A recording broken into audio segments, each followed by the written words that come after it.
Unit 11, the tactical game of snooker.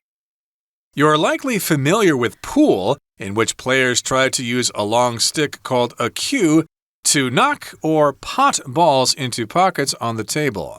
However, you might not have heard of snooker.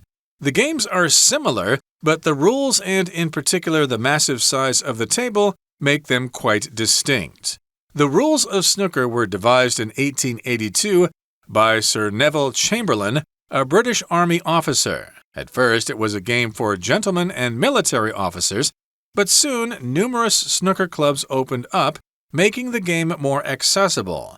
In the 1920s, people began to play professionally and took part in tournaments, the first of which was the Professional Championship of Snooker. Since then, the game has continued to expand in popularity. The enormous green baize table is home to a variety of colored balls. In addition to the white cue ball, which the players strike, there are 15 red balls. A player must first try to pot one of these. They can then try for one of the colored balls, yellow, green, brown, blue, pink, and black. Then they try to pot a red again, and so on. Each time a ball is potted, a player scores points. See the accompanying table. Players take turns making shots, and if they pot a ball, they keep going. Colored balls are put back on the table after being potted, whereas red ones are not.